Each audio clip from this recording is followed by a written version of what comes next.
Un saludo cordial para los participantes en este curso internacional virtual organizado por la Claxo. Soy Rosa María Rubalcaba, coordinadora de la Maestría en Población y Desarrollo de la Facultad Latinoamericana de Ciencias Sociales en la sede México. Agradezco el tema que la Claxo me ha pedido desarrollar en este curso, porque para mí es entrañable. Ha sido parte de lo que la experiencia me ha permitido trabajar a lo largo de muchos años, y es las encuestas sociales y sus usos. Y ciertamente veremos cómo aparecen al tratar este tema los puntos en que se ha enfocado el curso internacional virtual, que, como lo indica la lámina, son los problemas metodológicos y la construcción de conocimiento científico-social. Comienzo. ¿Qué es una encuesta? Aunque parezca que es un asunto conocido por todos y un tema del cual no hace falta decir mucho porque todos sabemos de qué se trata, pues la realidad no es así, y llevando un poco de historia, es lo que tienen ustedes en la pantalla.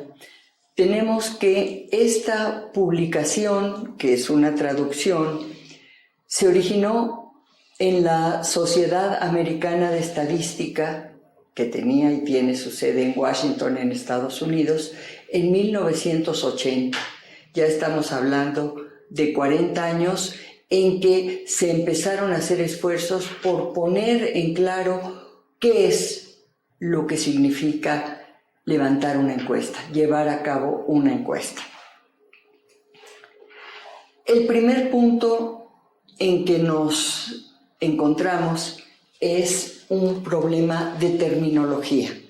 Y yo quisiera enfatizar que vale la pena, siempre que alguien va a iniciar cualquier esfuerzo que tenga que ver con una encuesta, pues es buscar la terminología y darse cuenta de que hay precisiones que vale la pena tener claras. Por ejemplo, consultando simplemente el diccionario de la Real Academia Española de la Lengua, encuesta dice indagación o pesquisa. Indagar, vamos en secuencia viendo qué es lo que vamos a hacer con indagar, es averiguar algo discutiendo o con preguntas.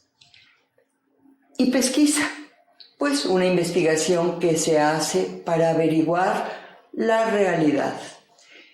Quiero subrayar la realidad porque en cualquier fuente de consulta a la que uno se dirija en relación con las encuestas, comienza a presentarse una perspectiva muy arraigada que tiene un elemento de dar por sentado que nosotros tenemos acceso a la realidad. Esto, decía, lo dice el diccionario de la lengua española. Y la realidad, entonces, yo quisiera comenzar proponiendo que nos olvidemos de la realidad desde ese punto de vista más empirista, que significa que cualquiera tiene acceso directo a la realidad y, por supuesto, en este caso, quien va a conducir una encuesta, y simplemente tratemos de ver qué compromisos hay con la encuesta.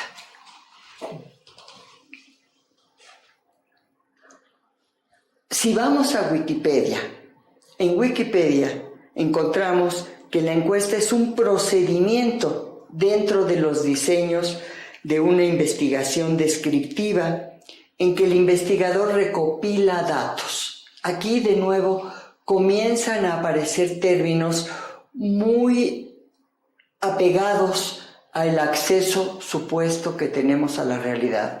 Estamos, por ejemplo, recopilando, estamos recogiendo, se dice recogiendo, se dice recolectando, y yo quisiera que a lo largo, después de esta breve introducción, para ver qué es lo que se dice respecto a las encuestas, nos demos cuenta que los datos, aquí lo dice, se obtienen realizando un conjunto de preguntas normalizadas, dirigidas a una muestra representativa. Aquí seguimos tratando de precisar qué es lo que estamos viendo. En ciencias sociales suele asociarse el término encuesta a la aplicación de un cuestionario, pero claramente la encuesta, como lo hemos visto, puede hacerse de muchas formas. Si lo que queremos es conducir una investigación, una pesquisa, preguntas, no necesariamente tenemos que hacerlas mediante un cuestionario.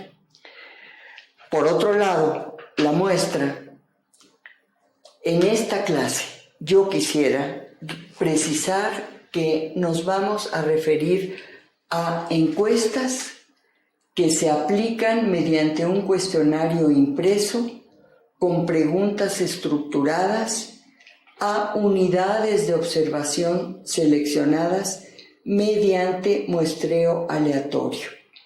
Y no la vamos a llamar muestra representativa, es una muestra probabilística y la representatividad tiene que ver con otro asunto que veremos más adelante. Y el cuestionario, pues es una lista de preguntas que se propone con cualquier fin, pero en ciencias sociales el fin, como ya lo veíamos al inicio, el propósito primordial es epistemológico, construir conocimiento. El diccionario dice que epistemología es en la filosofía la teoría de los fundamentos y métodos del conocimiento científico. Nosotros vamos a tomar una posición que, por el subtítulo que veíamos al inicio, ha adoptado también la Claxo, que es construir. Vamos a construir y no vamos a recoger, y esto está acorde con la epistemología constructiva o genética de Jean Piaget y Rolando García. Un cuestionario, entonces, va a ser un instrumento de registro de información y, en sentido más general, un instrumento de medición, como lo es un reloj o un termómetro. Pero lo que va a ser muy importante para nosotros es que el cuestionario es un momento de concreción de una teoría. Y esto es fundamental y no suele pensarse así, y ciertamente la tarea más exigente cuando se va a hacer un cuestionario tiene que ver con el marco teórico, el marco conceptual desde el cual se está haciendo la investigación. Las unidades de observación o de registro, y vamos a más adelante a diferenciar un poco, pueden ser personas, grupos de personas, por ejemplo, campesinos, obreros, sindicatos, hogares, empresas, predios agrícolas, documentos, pueden ser actas de archivo, artículos de periódicos, memorias, expedientes, si son registros administrativos, fotografías o videos. Estos cuestionarios, cuando es a personas, generalmente se aplican cara a cara, o si vamos a tener un cuestionario dirigido hacia documentos o expedientes, lo que vamos a hacer es consultar archivos. Pero también hay otras formas de aplicación de los cuestionarios. Un cuestionario autoaplicado, que puede ser presencial o puede ser por correo. Por ejemplo, en Estados Unidos, los censos se levantan enviando cuestionarios por correo a quienes van a entrevistar en la población. O puede haber, y ahora están muy de moda, cuestionarios aplicados por teléfono. Ahí hay una primera precaución. El teléfono, si es un teléfono asociado a un domicilio, a una vivienda, puede preservar perfectamente este procedimiento de encuesta, la aleatoriedad. Sin embargo, cuando es vía teléfonos móviles, hay problemas serios para preservar la aleatoriedad, que va a ser fundamental para la construcción de conocimiento que vamos a querer hacer. Quisiera yo diferenciar porque no es algo que haya acuerdo, incluso no es algo que haya acuerdo entre quienes hacen encuestas o tienen conocimiento o han diseñado cuestionarios, porque si vamos a hacer una encuesta, lo que tenemos que decidir de manera muy clara es cuál va a ser nuestra unidad de observación. Y esa unidad de observación incluye las unidades que se registrarán. Pero vale la pena diferenciarla de la unidad de registro porque la unidad de registro es la que realmente, directamente, en un momento dado, va a contestar o servir para tomar la información que se registre en el cuestionario. Para tratar de dar un poco idea de esta distinción, quiero tomar un ejemplo. Un grupo de investigación quiere hacer una evaluación de la educación. Las unidades de observación serán el plantel escolar y el grupo. Las del registro serán el plantel, el grupo, el profesor y los alumnos. Y esto, por supuesto, es algo que el investigador que va a construir la encuesta y que va a construir el cuestionario decide. Entonces tenemos que con frecuencia, por ejemplo, la unidad de observación, vale la pena hacer notar, como lo tenemos en la lámina, que las unidades de registro, si bien decíamos va a ser el plantel, el grupo, el profesor y los alumnos, las unidades de análisis, en este caso, lo será el sistema educativo que se va a construir con la información recabada. Con frecuencia la unidad de observación está asociada con diversas unidades de registro. Por ejemplo, si la unidad de observación va a ser la vivienda que se selecciona con recursos cartográficos, que nosotros no vamos a entrar en ese terreno porque corresponde al muestreo, esa vivienda tiene a su vez diversas unidades de registro asociadas. Por ejemplo, vamos a registrar información para la vivienda, por eso además de ser la unidad de observación, va a ser el registro de la vivienda. Podemos registrar los materiales de que está construida, podemos registrar su ubicación, podemos registrar el tipo de vivienda, podemos registrar si tiene servicios o no. Todo eso son variables que corresponden a la vivienda.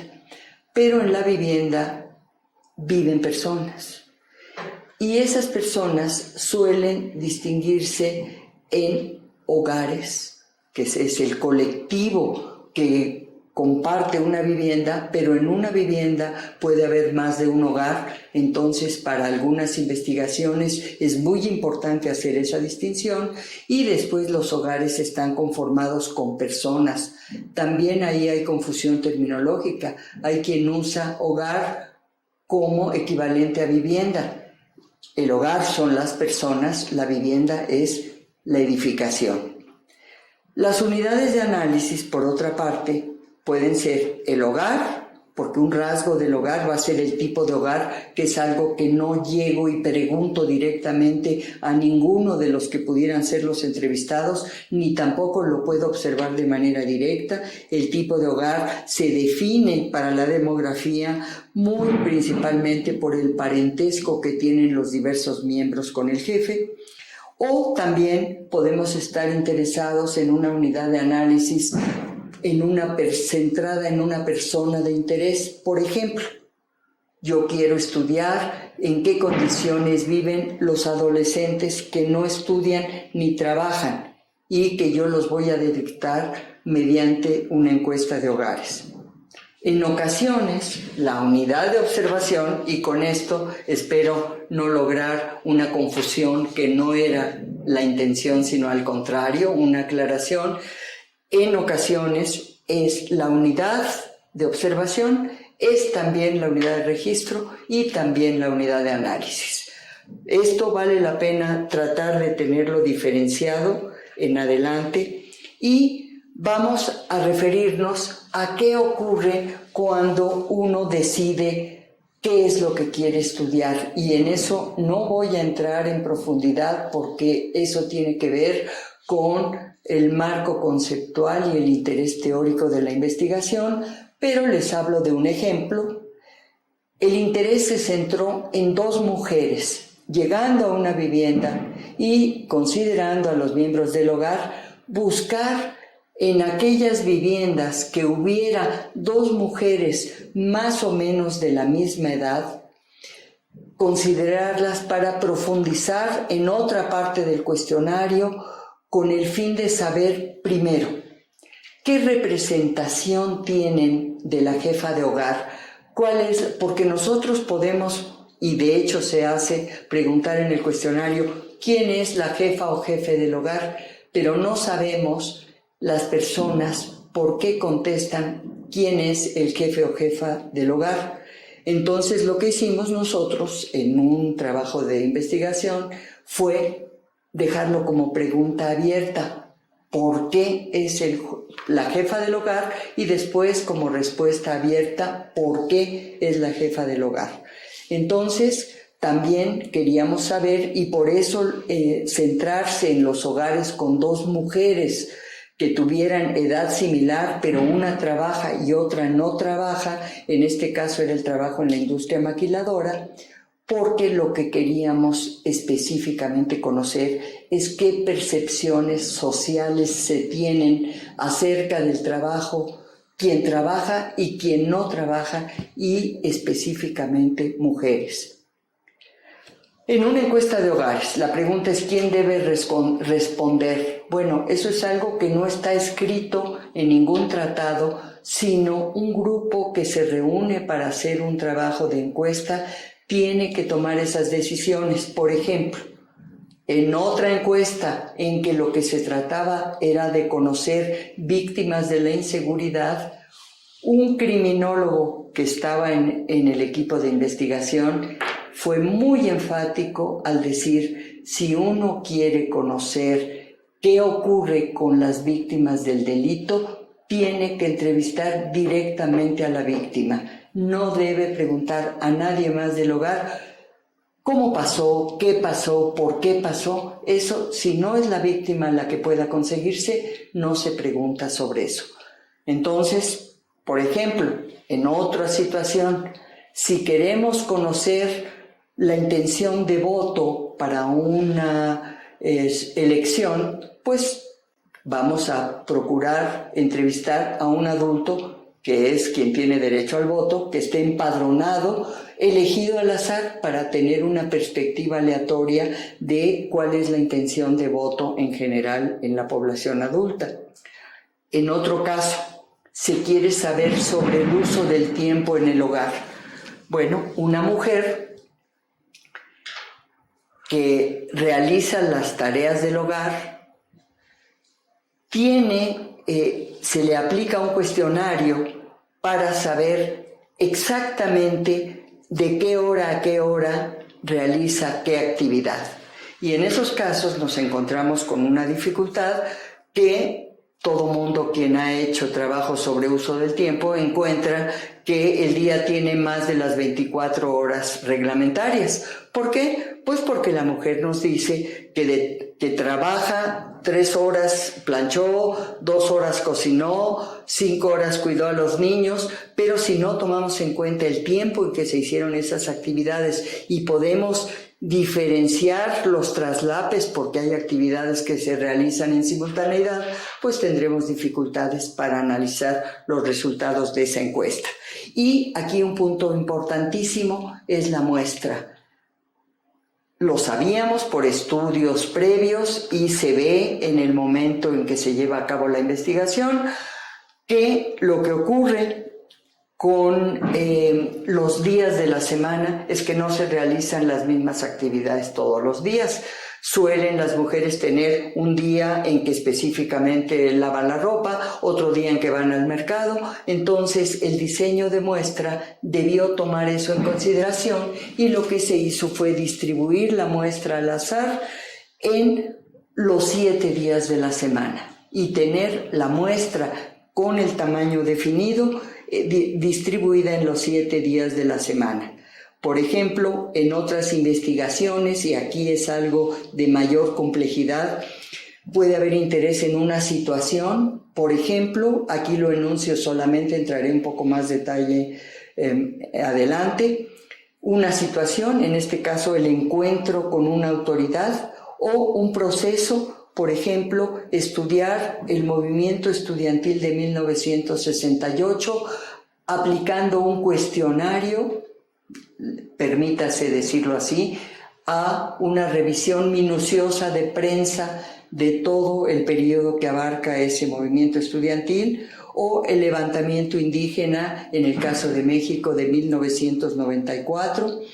Y en ese caso lo que uno tiene que hacer, si está utilizando información de prensa, es registrar eventos concatenables y verificar su secuencia mediante el análisis.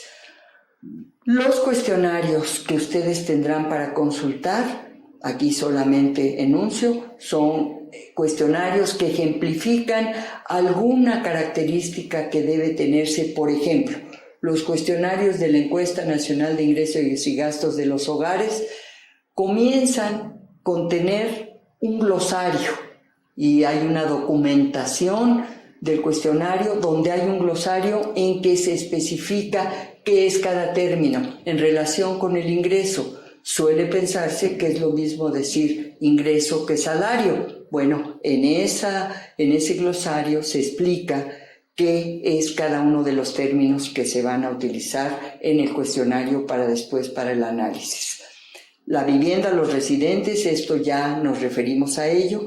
Y yo quisiera mencionar un caso que es un análisis, un estudio dentro del campo de los derechos humanos en que se querían ver los múltiples abusos de que son víctimas de una autoridad los ciudadanos. En ese caso se aplicó en viviendas a un integrante adulto seleccionado al azar para registrarlo, bien sea como víctima de una violación de esa autoridad o como no víctima, porque por supuesto uno no puede decidir voy a dirigirme solo a víctimas, porque si la encuesta es aleatoria, pues algo que va a querer saber es qué proporción de toda esa población, porque finalmente para eso sirve una muestra, no para obtener y referirse a resultados de la muestra, sino para generalizar a la población. Entonces, lo que vamos a necesitar es tener aleatoriamente seleccionado una persona, y ahí va a haber lo mismo víctimas que no víctimas.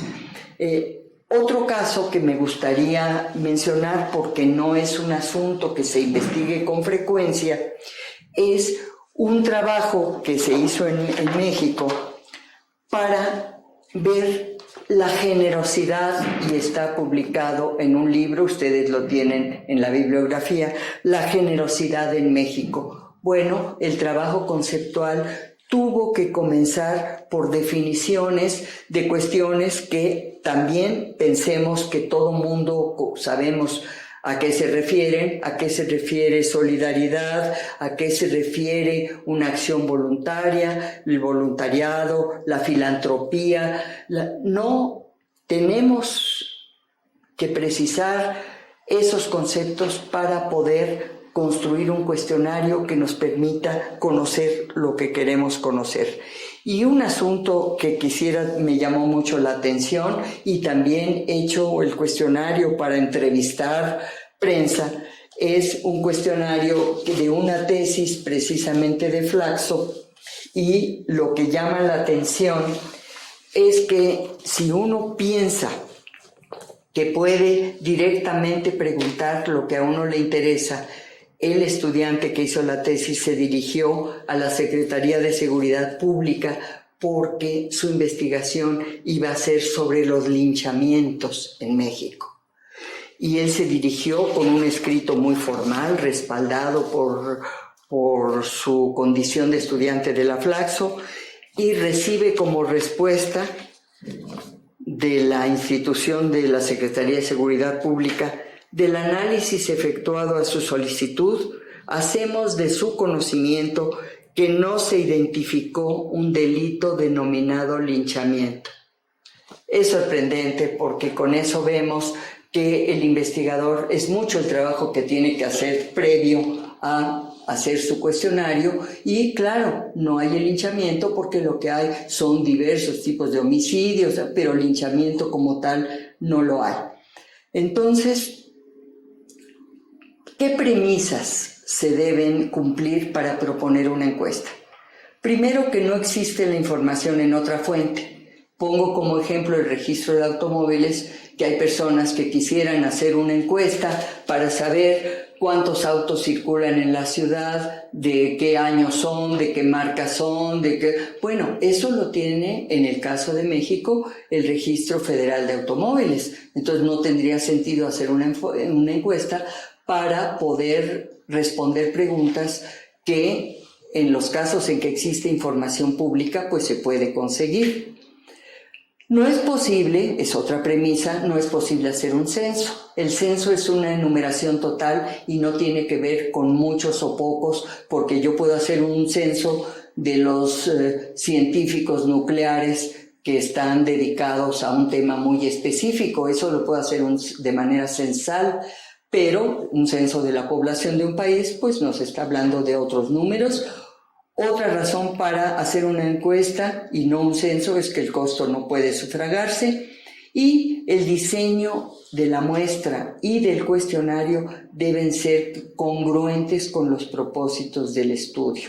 Ya lo veíamos en el caso de Xochimilco, que es un lugar en México que, si bien es parte de la ciudad, es una zona urbana, pero tiene actividad agrícola, tiene actividad comercial, tiene actividad de servicios, muy especialmente turísticos por sus famosos canales. Entonces ahí, como decíamos, si queremos saber el uso del tiempo y las actividades de las mujeres, el levantamiento, el muestrista lo diseñó para distribuir la muestra en los 7 días de la semana. Esto no espero que lo vean porque es imagen y además muy confusa, pero esa debe ser la documentación que tiene el diseño de una muestra y eso corresponde hacerlo a un estadístico especializado en muestreo.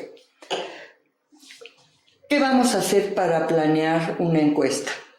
Por ejemplo, la parte, resumiendo, conceptual. Tenemos que tener absoluta claridad conceptual, cómo fue necesario hacerlo, en definir qué es el encuentro con la autoridad y más adelante voy a citar cuáles son las distinciones de autoridad que se tomaron en consideración y el trabajo voluntario. Es muy importante hacer pruebas piloto. Las pruebas piloto dan elementos para ver la calidad del cuestionario, para ver si se entienden las preguntas. Dependiendo de la dificultad de la investigación que se va a realizar, hay trabajos que hacen encuestas especiales de léxico para saber qué es lo que se está entendiendo por las palabras y las respuestas que se obtienen son las que se quieren.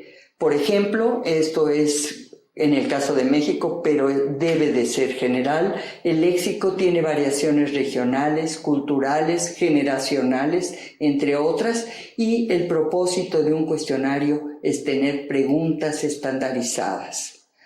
Cuando el cuestionario se aplica a personas, ¿qué se va a registrar? Pues se va a registrar percepciones, actitudes, prácticas, conductas, opiniones, conocimientos. El investigador tiene que decidir qué es lo que quiere registrar. Obviamente no puede registrarlo todo, pero si quiere registrar conocimiento tiene que ser muy cuidadoso. En cambio, una percepción puede fincarse simplemente en una primera reacción del entrevistador.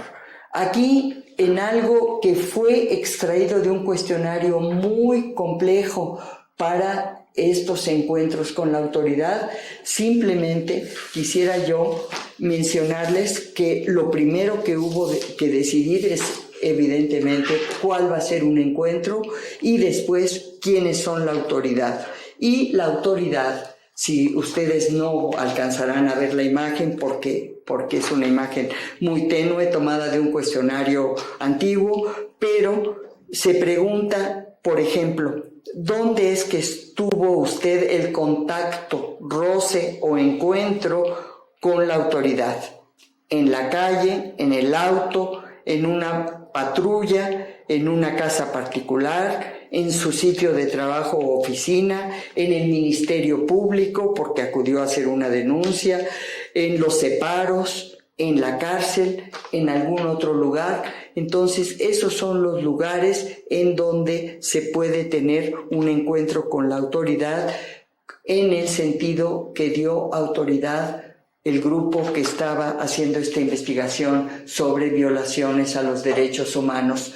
Y obviamente, si bien se quería conocer sobre los tratos crueles, inhumanos y degradantes, con la idea de llegar hasta la posibilidad de captar tortura, pues obviamente esto no era esperable que diera la encuesta información para generar a la población, para generalizar a la población, pero lo que sí es muy importante señalar es que hubo casos de tortura en las entrevistas. Yo quisiera decir cuáles son algunas consideraciones básicas que se deben tener al elaborar las preguntas. El entrevistado, y esto está en las lecturas que ustedes tienen para complementar esta exposición, están en algunos de los trabajos que ustedes podrán revisar. El entrevistado tiene un marco de referencia y desde ese marco de referencia contesta. Un ejemplo, iba yo como acompañante con unos entrevistadores que estaban haciendo encuestas de intención de voto y trataban de buscar diversos elementos explicativos de la intención que pudieran encontrar y preguntaban, como suele hacerse en casi todos los tipos de encuestas de esta naturaleza, preguntaban por los partidos políticos. Califique su confianza en los partidos políticos.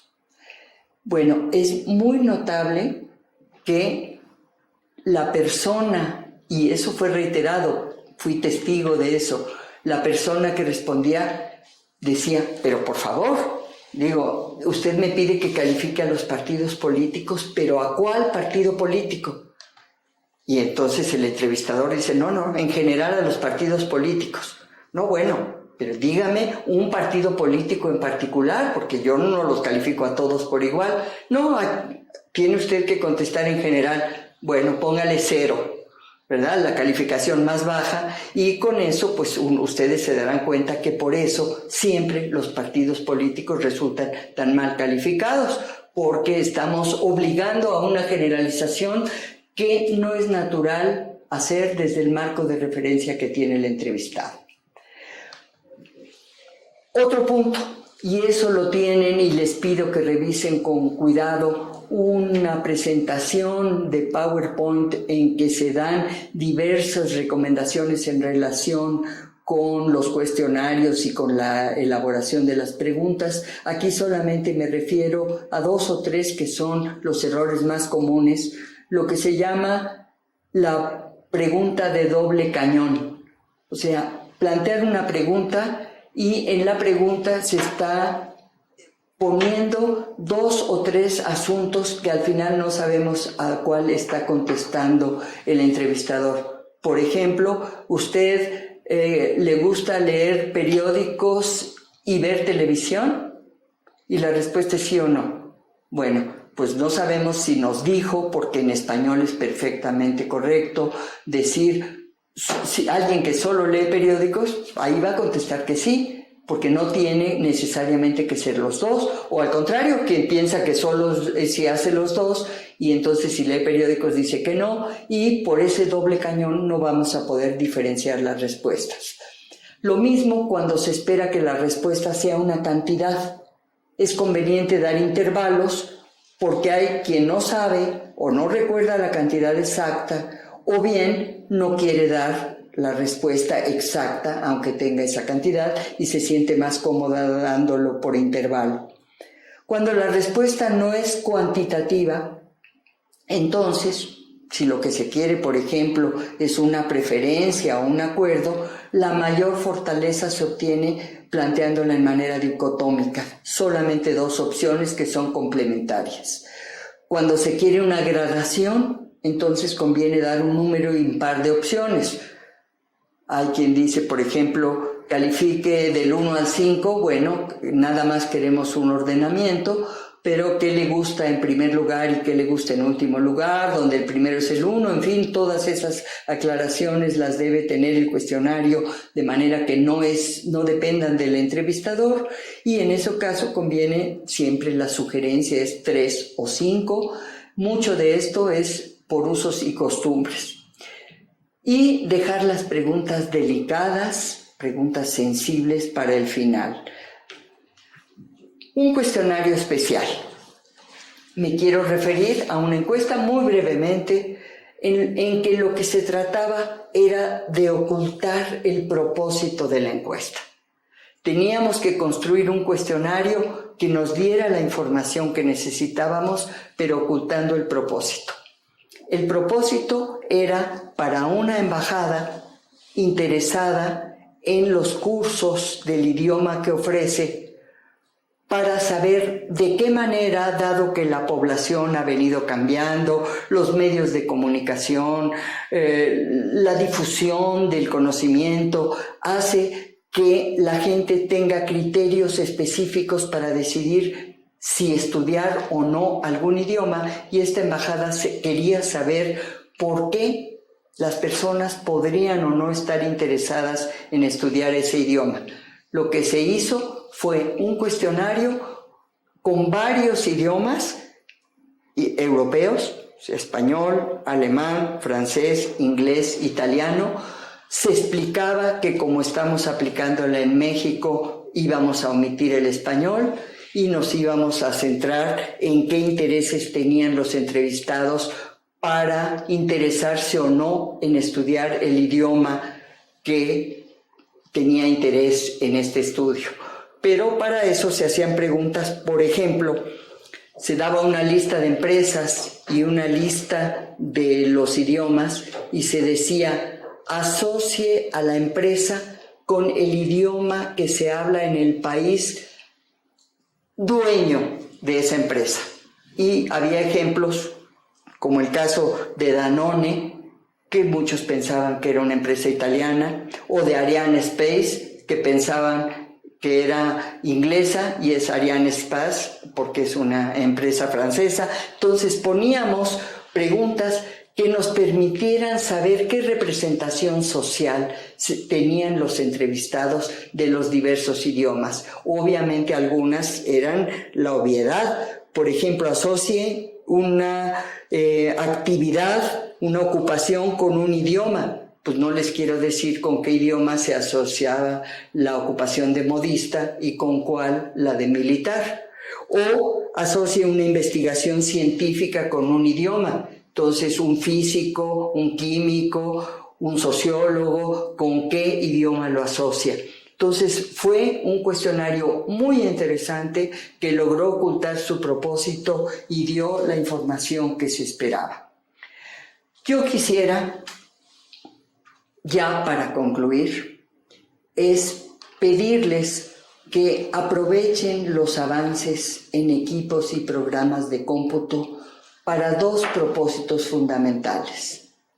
Documentar la encuesta, todas las decisiones que se van adoptando en relación con una encuesta, vale la pena que estén bien documentadas, tanto para el grupo o persona que hace la investigación, como para los que ojalá sean muchos que la pueden aprovechar. No tendría yo que decirles que las encuestas en nuestro medio son muy mal aprovechadas. Lamentablemente, porque muchas veces ya con la información recabada, los investigadores se dan cuenta que tuvieron muchas fallas porque no se dieron el tiempo de hacer las encuestas piloto, porque no examinaron el léxico con cuidado y entonces pues no se utilizan muchas veces ni por el mismo equipo que la levantó. Y analizar la información. el análisis de toda la información que da una buena encuesta, yo nunca lo he visto. Se analizan partes, las partes que constituían el propósito principal de la conducción de ese trabajo, pero no se analiza la información en conjunto. Por supuesto, ahí estamos hablando en los programas de cómputo, pues obviamente el enorme avance que han tenido los métodos estadísticos multivariados. Yo les pido que vean en la bibliografía los manuales del INEGI, que vean la tercera encuesta nacional de inseguridad, que esto, el INEGI, estos son los documentos que produjo, este es el manual del entrevistador, vean ustedes todo lo que el INEGI hace para poder capacitar y garantizar que se levanta una buena encuesta, y en este otro caso es el manual del supervisor de entrevistadores. Por supuesto está también el cuestionario, lo tienen en su bibliografía, entonces es fundamental. Y vean también, y lo tienen también en la bibliografía, todos los materiales que da el Instituto Nacional de Estadística, Geografía e Informática en México para quienes utilizamos la encuesta nacional de ingresos y gastos de los hogares. Creo yo que algo que definitivamente no he visto yo que sea posible aprovechando los avances de los equipos y programas de cómputo es hacer de manera fácil, rápida, sin dificultades y ahorrándose todo lo que hemos visto en esta exposición para los cuestionarios. Hay quien piensa, y de hecho claro que es posible hacerlo, entrar y buscar en internet cuestionarios y tomar el cuestionario que le interesa. Nosotros no estamos haciendo estudios de mercado y pues con esto quiero agradecer su atención y recomendarles que vean con detenimiento la bibliografía y que, por favor, se tomen muy en serio la tarea de hacer una encuesta y diseñar un cuestionario. Muchas gracias.